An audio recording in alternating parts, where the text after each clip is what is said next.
सुनो भरत, महाराज दशरथ हमारे प्रिय शिष्य थे। वो कभी भी शोक के लायक नहीं थे। भुवन चारिदस प्रगट प्रभाव, 14 भुवन में उनका प्रभाव प्रकट है। मैं तो ये बोलने वाला हूँ, भयऊ न अहई न अब होनिहारा, भूप भरत जस पिता तुम्हारा। भरत जैसे तुम्हारे पिताजी थे ऐसा कोई हुआ नहीं, न है और न होगा। ये वशिष्ठ जी बोलते हैं। ऐसे थे तुम्हारे पिता, इसलिए उनके ऊपर उनका विरह हो सकता है, लेकिन उन पर कोई शोक करे ये उचित नहीं है। अब तो हमारा काम इतना है कि आधे वचन की सिद्धि के लिए श्री राम बन गए, लेकिन अभी उनका आधा ही वचन सिद्ध हुआ है। वशिष्ठ जी जिस तरह से अपना प्रस्ताव रखते हैं वो इतना भारी भरकम बना के रखते हैं। सोचो, पहले सारा यथावृत्त सुनाया, फिर शोक के लायक कौन है वो सुनाया, फिर महाराज दशरथ की महिमा सुनाई, और फिर कहाँ आधा वचन पूरा हुआ है। सुनो भरत, महाराज को वचन प्रिय था, प्राण प्रिय नहीं थे। इस बात का ध्यान रखना। क्या बोलते हैं नारायण, तुम्हारा नृपहि वचन प्रिय नहीं प्रिय प्राणा। उनको अपना वचन प्रिय था, प्राण प्रिय नहीं थे। इसलिए पुत्र का धर्म निभाओ। श्री राम ने उनका वचन सिद्ध करने के लिए वनवास धारण किया, और तुम्हें भी होए ही, तुम्हें भी उन्हीं का वचन निभाने के लिए सिंहासन पर आरूढ़ होना पड़ेगा, राज्य को स्वीकार करना पड़ेगा। सिंहासन पर बैठो। करहु शीस धरि भूप रजाई, है तुम कह सब भांति भलाई। इसमें हर तरह से तुम्हारे लिए भलाई है। और फिर बड़े बड़े लोगों का दृष्टांत दिया। परशुराम जी ने आज्ञा रखी, ययाति ने आज्ञा रखी, इत्यादि इत्यादि। अब भरत जी सुन रहे हैं। कौशल्या जी ने तुरंत ही कहा कि भरत, उसी में कल्याण है जो गुरु जी कह रहे हैं। सुमंत्र जी कहते हैं, मेरा मत गुरुदेव के अनुकूल है, जो वो कहते हैं वो करना चाहिए, फिर आगे 14 वर्ष के बाद जो होना है होगा। नारायण। सारी सभा ने एक मत से वशिष्ठ जी के प्रस्ताव को स्वीकार किया कि यस, भरत जी को सिंहासन पर बैठना चाहिए और अयोध्या का राज संभालना चाहिए। कहीं कोई विरोधी नहीं है। भरत जी महाराज सुन रहे हैं, अचानक बुलाए गए थे। बोले, आप गुरुदेव, आप जो कहते हो वो गलत कैसे हो सकता है। लेकिन मुझे सब तर्क समझ में आता है। ये भी लगता है कि पिता के वचन की सिद्धि करनी चाहिए। जिस वचन की सिद्धि के लिए हमारी माताएं विधवा हो गईं, जिस वचन की सिद्धि के लिए राम वन में गए, वो वचन मेरे कारण खाली चला जाए, झूठा पड़ जाए, ये सही तो नहीं है। मैं मानता हूँ, लेकिन क्या लेकिन ये है कि मेरे हृदय में समहृदय संतोष नहीं हो रहा है। अब मनुस्मृति का श्लोक में याद करने का प्रयास कर रहा था। सिद्धबाड़ी में तो हमारे पास अपना एक ग्रंथालय, अपनी लाइब्रेरी है, और उसमें काम की हर चीज़ें हैं। अब यहाँ रेफरेंस के लिए ज़रूरत पड़ने पर भी मिलता नहीं, तो वो श्लोक नहीं उठा मेरे से। उसमें पहली पंक्ति का पहला शब्द तो आता है, धर्म के 4 मानक हैं, पैरामीटर्स। धर्म का निर्णय कैसे होता है। उसमें 3 तो उन्होंने कहा ये मनुस्मृति का श्लोक है।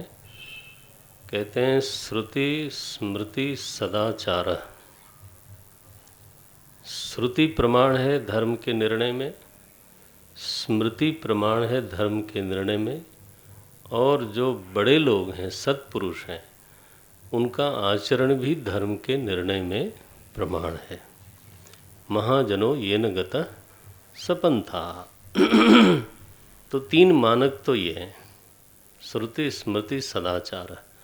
उसमें चौथा मानक जो दिया है मनु जी ने वो है आत्मनः परितोषस्य। तुम्हें याद है रामले? हाँ, स्वस्य च प्रियमात्मनः। हाँ, पूरा बोले। हाँ, स्वस्य च प्रियमात्मनः। और नहीं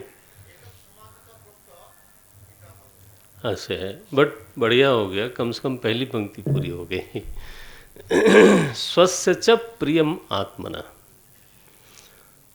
वेद स्मृति सदाचारः स्वस्य च प्रियम आत्मना।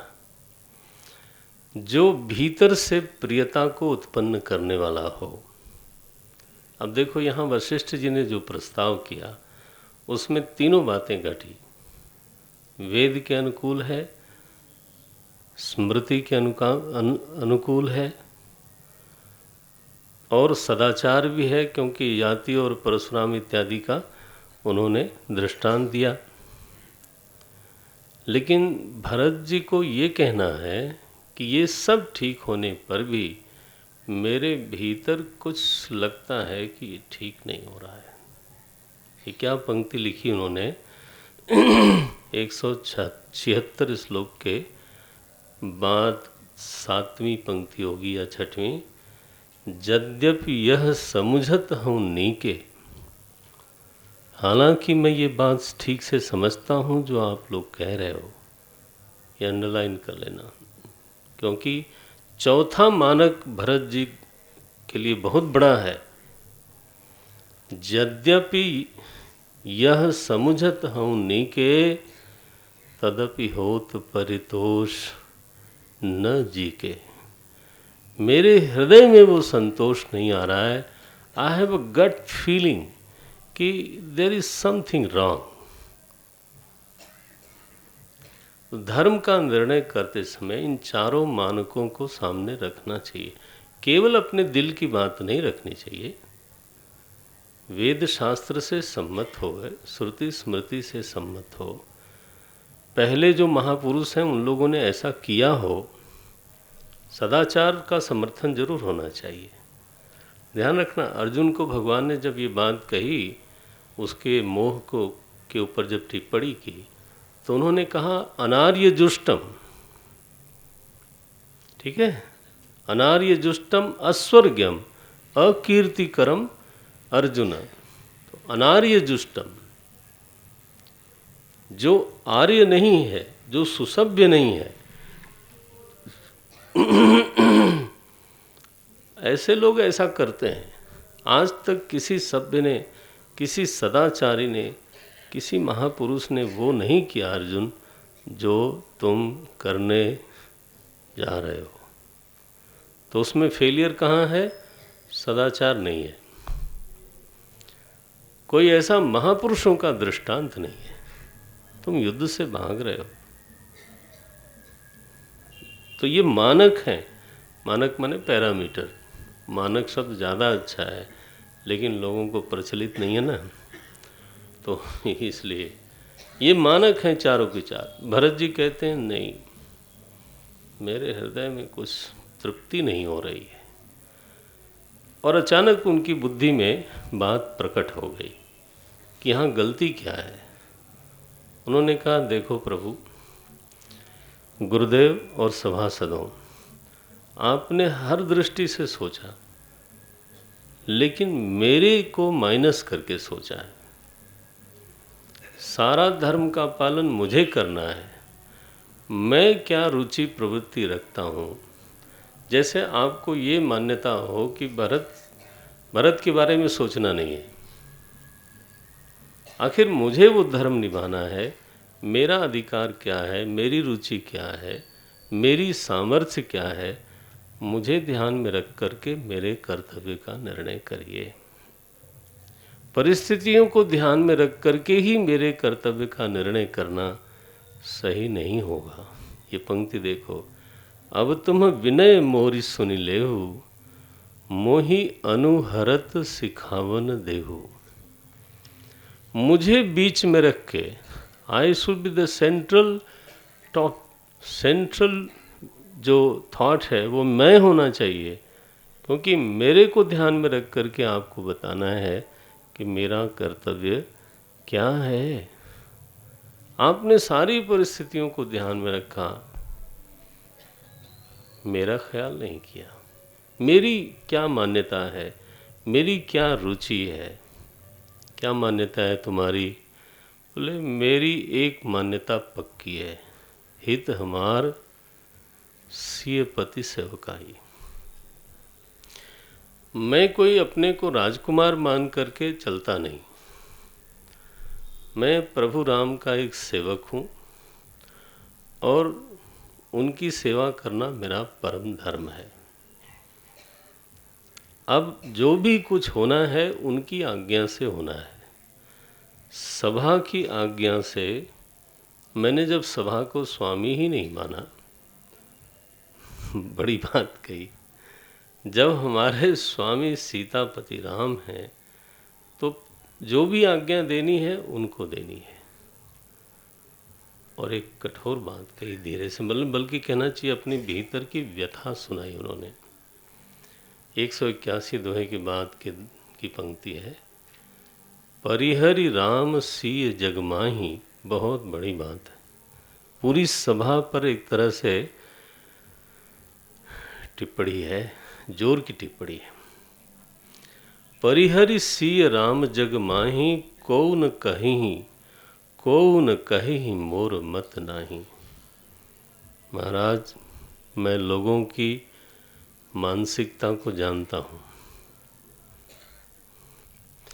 केवल सीताराम जी को छोड़ करके कोई ऐसा नहीं है जो ये नहीं कहेगा कि भरत की साजिश इसमें शामिल थी। इस वनवास के पूरे षड्यंत्र में भरत भी जरूर कहीं न कहीं परोक्ष रूप से शामिल थे। ये बोला उन्होंने भरी सभा में। पंक्ति इसलिए मैंने पढ़ के सुनाई आपको, क्योंकि वो संदेह के शिकार हमेशा बनते रहे। परिहरि राम सिय जग माही, को न कहीं मोर मत नाही। कोई ऐसा कहने वाला नहीं है। लोग तुरंत संदेह करते हैं। मुझे संदेह से डर नहीं है, लेकिन मेरी पहचान मेरी नज़र में कोई राजकुमार की नहीं है। मेरी पहचान भगवान के सेवक के रूप में है। और अगर मैं अपने को ऐसा मानता हूँ तो मेरे कर्तव्य का निर्धारण प्रभु राम करेंगे। इसलिए आप लोग आज्ञा दो, मैं प्रस्ताव करता हूँ इसी सभा में, एक ही आंक यही मन माही, प्रात काल चली हूँ प्रभु पाही। एक आज्ञा दो कि प्रातः काल होते ही हम लोग, सब लोग भगवान के पास चलें। वो क्या निर्णय करते हैं उनके सामने मैं निवेदन करूँगा। हो सकता है वो लौट आएं, हो सकता है वो सिंहासन पर आरूढ़ हों। इसलिए जब हम चलेंगे तो राज तिलक की सारी सामग्री लेके चलेंगे। वहीं पर उनका राज तिलक चित्रकूट में ही किया जाए तो बहुत अच्छा है। और जब राज तिलक होगा, प्रभु राम को राजा बनाया जाएगा, तो स्वाभाविक है कि फिर चतुरंगिणी सेना उनके सामने, है ना, परेड करने के लिए उपस्थित होनी चाहिए। वो सर्वोच्च कमांडर बनेंगे फिर। इसलिए चतुरंगिणी सेना भी साथ में चलेगी। राज तिलक का सारा साजो सामान चलेगा और हम लोग भगवान राम से प्रार्थना करेंगे कि आप इस राज्य का राज्य को संभालिए। श्री भरत जी का जैसे ही ये प्रस्ताव प्रस्तुत हुआ है सभा में, सभा खिल गई, मानो जैसे समाधान मिल गया हो। दूसरे एंगल से भी सोचा जा सकता है, ये सभा को मालूम नहीं था। भरत जी ने वो रास्ता दिखाया, वो कोण दिखाया। जब सब लोग अब तैयारी में लग गए तो भरत जी कहते हैं, ये आवेशी भक्ति का कोई मतलब नहीं है। संपत्ति सब रघुपति कहे आई, ये सारी संपत्ति भगवान की है, और अगर मेरे कारण से ये तहस नहस होती है, लूटी पाटी जाती है, तो इसमें मेरा भला नहीं है। जौ बिनु जतन चलऊँ तज ताही, तो परिणाम न मोर भलाई। तो परिणाम में मेरी भलाई नहीं, ये सेवा नहीं है। संपत्ति उनकी है तो उसकी संभाल करके जाना चाहिए। सो उन्होंने बड़े जो बिल्कुल विश्वस्त सेवक थे उन सबको बुलाया है, सारी रात भर व्यवस्था की, यात्रा की व्यवस्था की, और प्रातःकाल श्री भरत जी भगवान को मनाने के लिए चित्रकूट की ओर प्रस्थान करते हैं। तो पहले दिन तो वो घोड़े पे चले, क्योंकि माता ने आके उनको कहा कि तुम पैदल चलोगे तो लोगों को परेशानी होगी। लेकिन दूसरे दिन से वो पैदल चलते हैं सबके पीछे पीछे। पैर में छाले पड़ गए